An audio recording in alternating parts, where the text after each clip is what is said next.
आप सुन रहे हैं न्यूरोसाइंस एक्सप्लोरिंग द ब्रेन।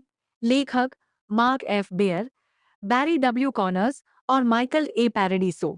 यह किताब न्यूरोसाइंस यानी दिमाग और तंत्रिका तंत्र नर्वस सिस्टम को समझने वाली दुनिया की सबसे प्रसिद्ध टेक्स्ट बुक्स में से एक है। इसमें बताया गया है कि हमारा दिमाग कैसे सोचता है, महसूस करता है, सीखता है और व्यवहार को नियंत्रित करता है। नमस्ते दोस्तों, आज हम एक अद्भुत यात्रा पर निकलने वाले हैं। एक ऐसी यात्रा जो हमें हमारे अपने अस्तित्व के सबसे रहस्यमय और जटिल अंग, हमारे मस्तिष्क के भीतर ले जाएगी। ये सिर्फ एक वैज्ञानिक व्याख्या नहीं होगी, बल्कि एक कहानी होगी, हमारे दिमाग की कहानी। ये कहानी बताएगी कि कैसे हम देखते हैं, सुनते हैं, महसूस करते हैं, सोचते हैं, सीखते हैं, याद रखते हैं और सपने देखते हैं। तो तैयार हो जाइए, क्योंकि हम घुसने वाले हैं इस अनोखी दुनिया में।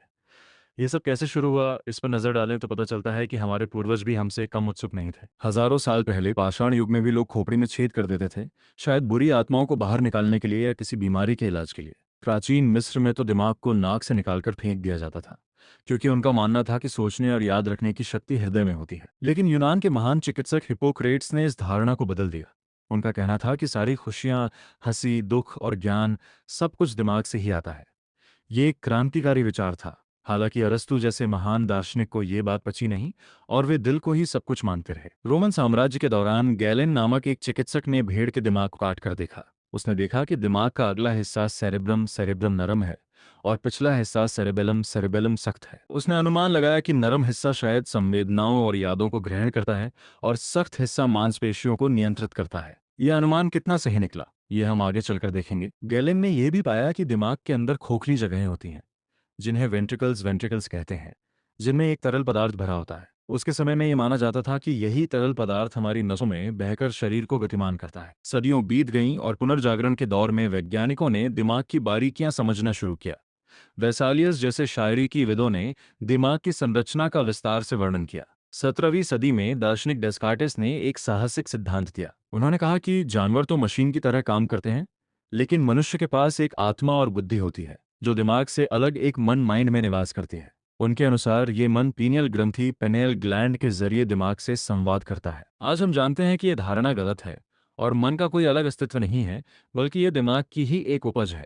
18वीं सदी तक वैज्ञानिकों ने दिमाग के दो प्रकार के ऊतकों को पहचान लिया था, ग्रे मैटर और वाइट मैटर। ग्रे मैटर में तंत्रिका कोशिकाओं के शरीर होते हैं, और व्हाइट मैटर में उनके बीच संचार करने वाले रेशे एक्सॉन्स होते हैं। अब यह भी स्पष्ट हो गया था कि तंत्रिका तंत्र दो भागों में बंटा है। केंद्रीय तंत्रिका तंत्र CNS, जिसमें मस्तिष्क और मेरुरज्जु स्पाइनल कॉर्ड आते हैं, और परिधीय तंत्रिका तंत्र PNS, जिसमें पूरे शरीर में फैली नसें शामिल है।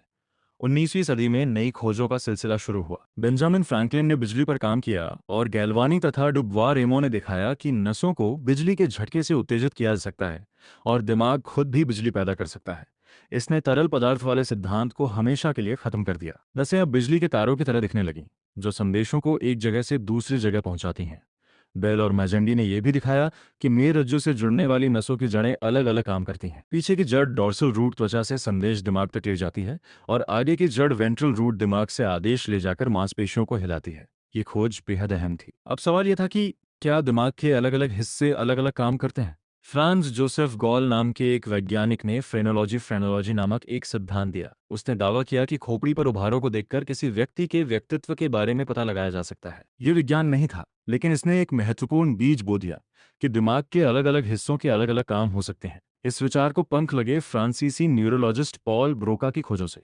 ब्रोका ने एक ऐसे मरीज की जांच की जो बोल नहीं सकता था, लेकिन सब कुछ समझ सकता था। मरने के बाद जब उसके दिमाग की जांच की गई, तो पता चला कि उसके बाएं ललाट भाग लेफ्ट फ्रंटल लोब में एक विशेष क्षेत्र क्षतिग्रस्त था।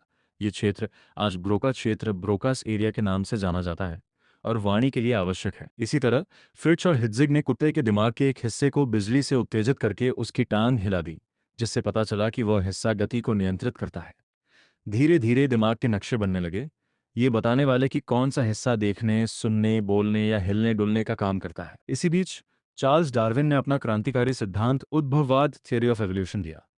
उन्होंने बताया कि सभी प्रजातियां एक सामान्य पूर्वज से विकसित हुई हैं, और जो लक्षण जीवित रहने में सहायक होते हैं वे आगे बढ़ते हैं। इस सिद्धांत ने यह समझने में मदद की कि विभिन्न प्रजातियों के दिमागों में समानताएं क्यों होती हैं, और क्यों हम चूहे या बंदर पर किए गए प्रयोगों से मनुष्यों के बारे में जानकारी प्राप्त कर सकते हैं। उदाहरण के लिए, डर के समय हमारी आंखें ठहर जाती हैं, दिल तेजी से धड़कता है। ये प्रतिक्रिया हम इंसानों और कुत्तों में एक जैसी ही होती है।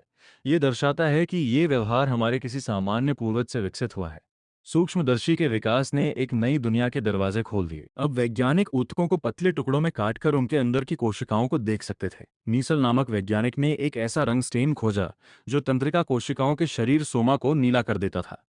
इससे यह पता चल गया कि दिमाग के अलग अलग हिस्सों में कोशिकाओं का घनत्व और प्रकार अलग अलग होता है। फिर आया गोल्गी का रंग।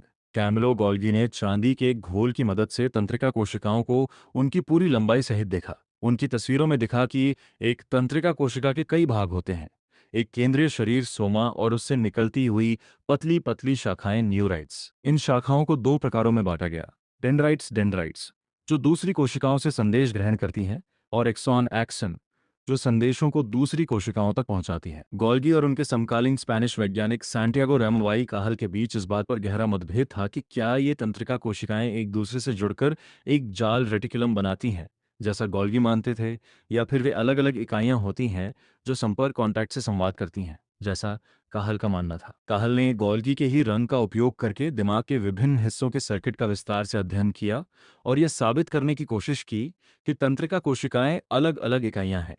उनके इस विचार को न्यूरॉन डॉक्ट्रिन कहा गया। आखिरकार 20वीं सदी के मध्य में इलेक्ट्रॉन माइक्रोस्कोप के विकास ने यह साबित कर दिया कि काहल सही थे। दो कोशिकाओं के बीच एक बहुत ही पतला अंतराल सिनेप्टिक क्लेफ्ट होता है और वे आपस में सीधे नहीं जुड़ी होती। अब हम जानते हैं कि हमारे दिमाग में लगभग 100 अरब न्यूरॉन्स हैं और उनसे भी 10 गुना अधिक ग्लियल कोशिकाएं, ग्लियल सेल्स हैं, जो इन न्यूरॉन्स को सहारा देती हैं, उनकी रक्षा करती हैं और उन्हें पोषण पहुंचाती हैं। एक विशिष्ट न्यूरॉन के शरीर में एक केंद्रक न्यूक्लियस होता है जिसमें हमारा डीएनए सुरक्षित रहता है। यहाँ पर जीन से संदेश लेकर प्रोटीन बनाए जाते हैं। न्यूरॉन में बहुत सारे राइबोसोम्स और rough endoplasmic reticulum rough ER होते हैं, जो प्रोटीन बनाने का कारखाना है। माइटोकॉन्ड्रिया न्यूरॉन की ऊर्जा का स्रोत है, जो एटीपी नामक अणु बनाते हैं। न्यूरॉन की बाहरी झिल्ली मेम्ब्रेन ही उसे बाहर से अलग करती है और इसमें कई तरह के प्रोटीन लगे होते हैं जो अलग अलग काम करते हैं। न्यूरॉन को एक खास आकार देने वाला उसका कंकाल या साइटोस्केलेटन होता है, जो माइक्रोट्यूब्यूल्स, माइक्रोफिलामेंट्स और न्यूरोफिलामेंट्स से बना होता है। एक्सॉन, जो न्यूरॉन का सबसे लंबा भाग होता है, संदेशों को तेजी से दूर तक पहुंचाने का काम करता है। इसकी झिल्ली में खास तरह के प्रोटीन होते हैं जो इसे बिजली का तार बनाते हैं।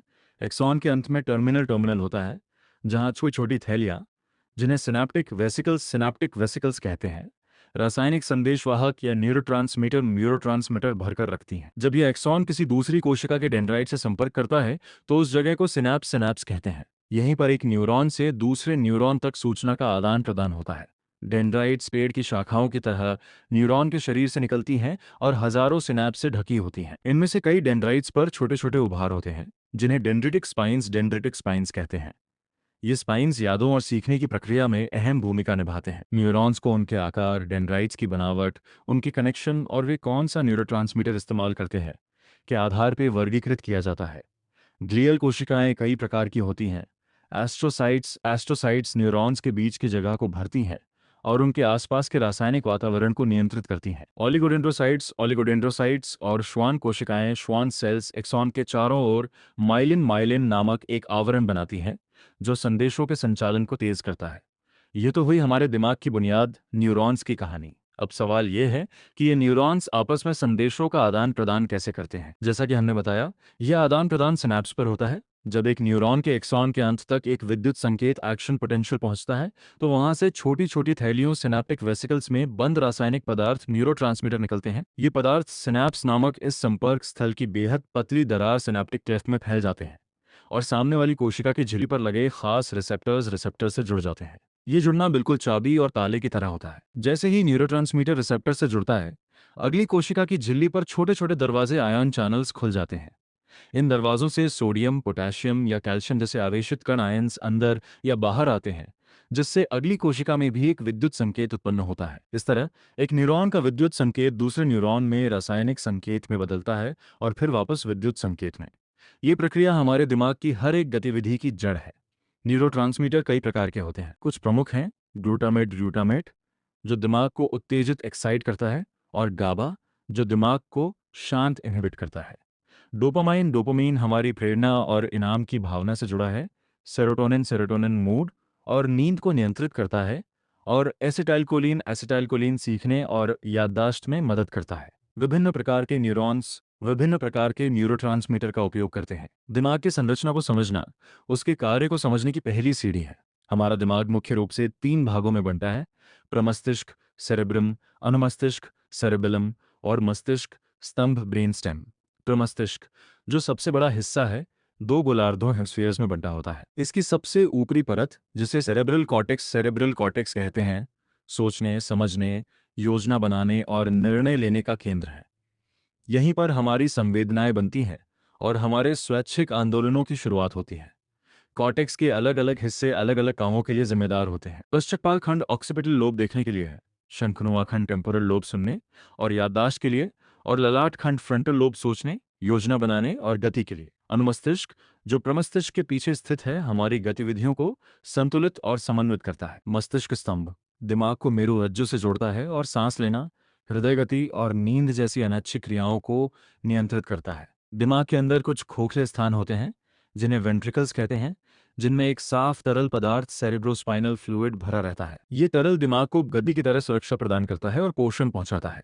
दिमाग और मेरुरज्जु 3 झिल्लियों मेनिंजेस से ढके होते हैं जो उन्हें बाहरी चोटों से बचाती हैं। दिमाग के अंदर गहरे में थैलेमस थैलेमस नामक एक संरचना होती है जो आंखों, कानों और त्वचा से आने वाली संवेदी सूचनाओं को छांटकर कॉर्टेक्स के सही हिस्से तक पहुंचाने का काम करती है। इसके ठीक नीचे हाइपोथैलेमस होता है जो शरीर का थर्मोस्टेट है और भूख, प्यास और शारीरिक इच्छाओं को नियंत्रित करता है।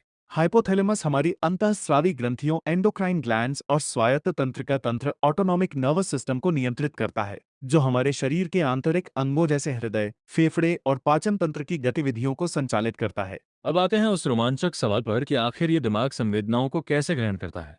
हमारी 5 इंद्रियां आंख, कान, नाक, जीभ और त्वचा बाहरी दुनिया से जानकारी इकट्ठा करती हैं और उसे विद्युत संकेतों में बदलकर दिमाग तक भेजती हैं। सबसे पहले बात करते हैं हमारी आंखों की। आंख के पीछे रेटिना रेटिना नामक एक परत होती है जो दिमाग का ही हिस्सा है। इसमें करोड़ों फोटोरिसेप्टर कोशिकाएं फोटोरिसेप्टर्स होती हैं जिन्हें रॉड्स रॉड्स और कोन्स कोन्स कहते हैं। रॉड्स कम रोशनी में देखने में मदद करते हैं जबकि कोन्स तेज रोशनी में रंग पहचानने में। जब प्रकाश की किरणें इन कोशिकाओं पर पड़ती हैं तो एक रासायनिक प्रतिक्रिया शुरू होती है जिससे रेटिना में विद्युत संकेत उत्पन्न होता है। ये संकेत रेटिना के गैंग्लियन सेल्स से होता हुआ ऑप्टिक नर्व के रास्ते दिमाग तक पहुंचता है। गैंग्लियन सेल्स 2 प्रकार की होती हैं, पार्वो पी टाइप और मैग्नो एम टाइप।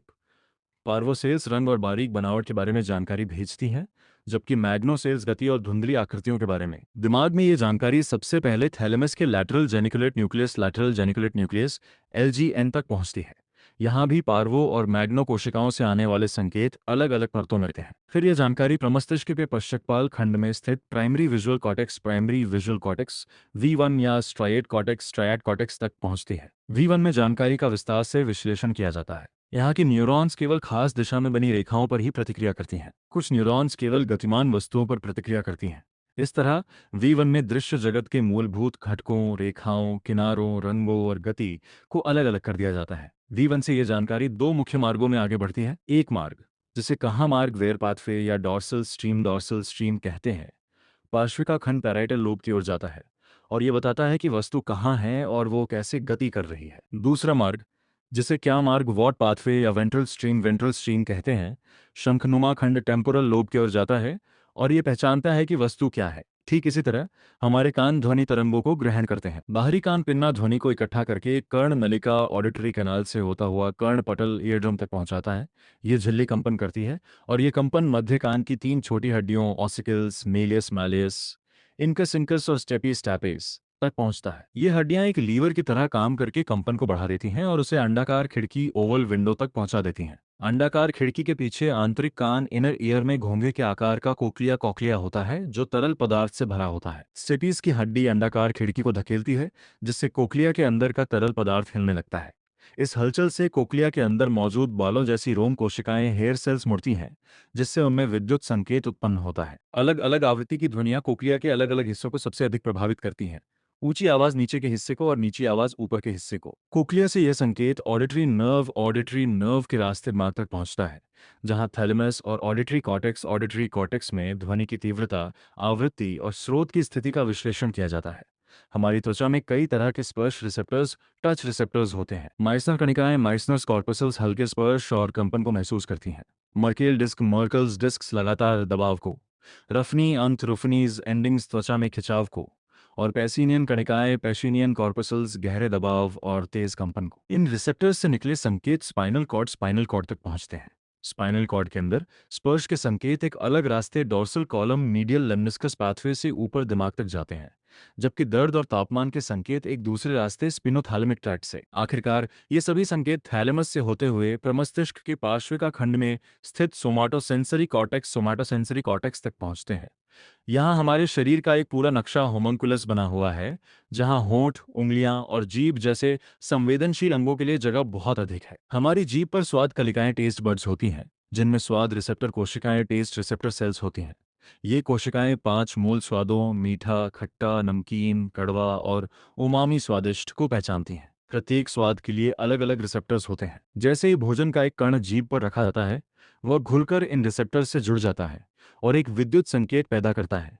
ये संकेत कपाल नसों, क्रेनियल नर्व्स के रास्ते दिमाग के गस्टेटरी कॉर्टेक्स तक पहुंचता है। हमारी नाक के अंदर ऊपरी हिस्से में घ्राण उपकला ऑल्फैक्टरी एपिथेलियम होती है, जिसमें घ्राण receptor neurons, olfactory receptor neurons होते हैं। मनुष्य में लगभग 350 प्रकार के गंध रिसेप्टर्स होते हैं। जब कोई गंधयुक्त अणु रेंट नाक में प्रवेश करता है और बलगम की परत में घुल जाता है, तो वह इन रिसेप्टर्स से जुड़ता है और एक विद्युत संकेत उत्पन्न करता है। ये संकेत घ्राण तंत्रिका ऑल्फैक्टरी नर्व के रास्ते सीधे दिमाग के घ्राण बल्ब ऑल्फैक्टरी बल्ब तक पहुंचता है और वहां से घ्राण कॉर्टेक्स, ऑल्फैक्टरी कॉर्टेक्स और अन्य क्षेत्रों में जो भावनाओं और यादों से जुड़े हैं। यही कारण है कि किसी खास गंध से कोई पुरानी याद तुरंत ताज़ा हो सकती है।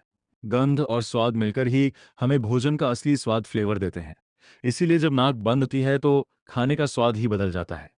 अब बात करते हैं हमारी गतिविधियों की। जब हम कोई काम करना चाहते हैं तो सबसे पहले हमारे दिमाग के ललाट खंड में स्थित प्रीफ्रंटल कॉर्टेक्स में उस काम की योजना बनती है। ये योजना फिर प्रीमोटर कॉर्टेक्स और सप्लीमेंट्री मोटर एरिया में भेजी जाती है, जहां गतिविधियों का क्रम तय किया जाता है। इसके बाद आदेश प्राइमरी मोटर कॉर्टेक्स दायरा M1 में हमारे शरीर की मांसपेशियों का एक और नक्शा होता है। यहाँ से आदेश कॉर्टिकोस्पाइनल ट्रैक्ट के रास्ते नीचे स्पाइनल कॉर्ड तक पहुँचता है। ये रास्ता 2 भागों में बनता है, लैटरल पाथवे और वेंट्रोमीडियल पाथवे। लैटरल पाथवे हमारे हाथ पैर की सटीक और निपुण गतिविधियों, फाइन मूवमेंट्स को नियंत्रित करता है, जबकि वेंट्रोमीडियल पाथवे हमारे शरीर की मुद्रा, पॉस्चर और संतुलन बनाए रखने का काम करता है। स्पाइनल कॉर्ड में ये आदेश मोटर न्यूरॉन्स तक पहुंचता है। ये मोटर न्यूरॉन्स मांसपेशियों तक जाकर एसिटाइलकोलिन छोड़ते हैं, जिससे मांसपेशियों में संकुचन कॉन्ट्रैक्शन शुरू हो जाता है। ये पूरी प्रक्रिया बहुत ही जटिल और समन्वित होती है, जिसमें अनुमस्तिष्क, सेरेबेलम और बेसल गांग्लिया भी अहम भूमिका निभाते हैं। अनुमस्तिष्क हमारी गतिविधियों को सटीक और सहज बनाता है, जबकि बेसल गैंग्लिया गतिविधियों की शुरुआत और समाप्ति में मदद करता है। पार्किंसंस रोग में बेसल गैंग्लिया के डोपामाइन न्यूरॉन्स के नष्ट होने से गतिविधियां धीमी और कंपायमान हो जाती हैं। हमारे दिमाग का एक और महत्वपूर्ण काम है हमारी भावनाओं, इमोशंस को नियंत्रित करना। डर, गुस्सा, खुशी, उदासी जैसी भावनाएं कैसे पैदा होती हैं? इसका जवाब हमारे दिमाग की एक गहरी संरचना में छिपा है, जिसे अमिगडाला कहते हैं। यह शंखनुमा खंड के अंदर स्थित होता है। जब हम किसी डरावनी या खतरनाक स्थिति का सामना करते हैं, तो हमारी संवेदी प्रणालियां ये सूचना एमिगडाला तक पहुंचाती हैं। एमिगडाला तुरंत हमारे शरीर को सचेत करता है। यह हाइपोथैलेमस को सक्रिय करता है, जो स्वायत्त तंत्र के जरिए हृदय की गति बढ़ा देता है, रक्तचाप बढ़ा देता है और शरीर को लड़ो या भागो, फाइट और फ्लाइट के लिए तैयार कर देता है। साथ ही यह हमारे चेहरे के भावों को भी नियंत्रित करता है, ताकि हम अपना डर दिखा सकें। एमिगडाला को हुए नुकसान से डर और गुस्से की भावना कम हो जाती है। हाइपोथैलेमस, जैसा कि हमने पहले बताया, हमारी भूख प्यास को भी नियंत्रित करता है। जब हमारे शरीर में ऊर्जा का स्तर कम होता है, तो हमारी वसा कोशिकाएं, फैट सेल्स, एक हार्मोन छोड़ती हैं जिसे लेप्टिन कहते हैं। लेप्टिन हाइपोथैलेमस तक पहुंचकर हमें बताता है कि हमारे पास पर्याप्त ऊर्जा भंडार है या नहीं। यदि लेप्टिन का स्तर कम है, तो हाइपोथैलेमस भूख बढ़ाने वाले रसायन छोड़ता है, जिससे हमें खाने की इच्छा होती है। इसी तरह जब हमारे शरीर में पानी की कमी होती है, तो हाइपोथैलेमस प्यास का एहसास कराता है। हमारा दिमाग सीखने और याद रखने की अद्भुत क्षमता रखता है। हम जो कुछ भी नया सीखते हैं वह हमारे दिमाग में कहीं ना कहीं संग्रहित हो जाता है। यह संग्रह कैसे होता है? इसकी शुरुआत हमारे जन्म से पहले ही हो जाती है। गर्भ में ही तंत्रिका कोशिकाएं बनना और एक दूसरे से जुड़ना शुरू कर देती हैं। ये प्रक्रिया आनुवंशिक रूप से नियंत्रित होती है, जिसमें रासायनिक संकेत कोशिकाओं को उनके सही स्थान पर ले जाते हैं। जन्म के बाद ये तंत्रिका जाल न्यूरल नेटवर्क अनुभवों के आधार पर और अधिक परिष्कृत होता है। जब भी हम कुछ नया सीखते हैं तो हमारे न्यूरॉन्स के बीच के कनेक्शन सिनेप्सेस मजबूत होते हैं या कमजोर होते हैं। यह प्रक्रिया, जिसे सिनेप्टिक प्लास्टिसिटी कहते हैं, सीखने और याददाश्त की आधारशिला है। न्यूरॉन्स जो एक साथ आग लगाते हैं, एक साथ जुड़ते हैं, neurons that fire together wire together, यही इस प्रक्रिया का मूल मंत्र है। जब एक न्यूरॉन बार बार दूसरे न्यूरॉन को सक्रिय करता है तो उनके बीच का संबंध मजबूत हो जाता है। ये मजबूती लंबे समय तक बनी रह सकती है, जिसे लॉन्ग टर्म पोटेंशिएशन LTP कहते हैं। इसके विपरीत, यदि कोई संबंध बार बार उपयोग नहीं होता तो वह कमजोर हो जाता है, जिसे लॉन्ग टर्म डिप्रेशन LTD कहते हैं। ये दोनों ही प्रक्रियाएं हमारी यादों के निर्माण और भूलने की क्रिया के लिए जिम्मेदार हैं। हमारी यादें एक जगह नहीं बल्कि दिमाग के विभिन्न भागों में बिखरी होती हैं। उदाहरण के लिए, हम जो तथ्य और घटनाएं याद रखते हैं, डिक्लेरेटिव मेमोरी, वे मुख्य रूप से हमारे शंखनुमा खंड में स्थित हिप्पोकैम्पस में संसाधित होती हैं। हिप्पोकैम्पस को हुए नुकसान से नई यादें बनाने की क्षमता समाप्त हो जाती है, जैसा कि प्रसिद्ध रोगी एचएम के मामले में देखा गया। वहीं हम जो कौशल और आदतें सीखते हैं, प्रोसीजरल मेमोरी, वे बेसल गैंग्लिया में संग्रहित होती हैं। हमारी कामकाजी याददाश्त वर्किंग मेमोरी, जो हमें थोड़े समय के लिए जानकारी को दिमाग में रखने में मदद करती है, प्रीफ्रंटल कॉर्टेक्स का काम है। ये कहानी यहीं समाप्त नहीं होती। हमारा दिमाग लगातार बदलता रहता है, नए अनुभवों के साथ खुद को ढालता रहता है। यही प्लास्टिसिटी हमें सीखने, याद रखने और हर दिन नए तरीके से दुनिया को देखने की शक्ति देती है। ये दिमाग ही है जो हमें हम बनाता है। हमारी संवेदनाएं, हमारी भावनाएं, हमारे विचार, हमारी यादें और हमारे सपने, यही हमारे अस्तित्व का सबसे बड़ा रहस्य है, जिसे हर दिन हम थोड़ा और बेहतर समझ पा रहे हैं। तो अगली बार जब आप किसी खूबसूरत नज़ारे को देखें, कोई पसंदीदा गाना सुने या किसी पुरानी याद में खो जाएं, तो याद रखिएगा कि यह सब आपकी इसी अद्भुत दिमाग की देन है। ऐसी ही दिल को छू लेने वाली किताबों से जुड़ने के लिए हमारे चैनल को सब्सक्राइब करें, क्योंकि अच्छी किताबें दिल ही नहीं, रूह तक उतर जाती हैं। धन्यवाद।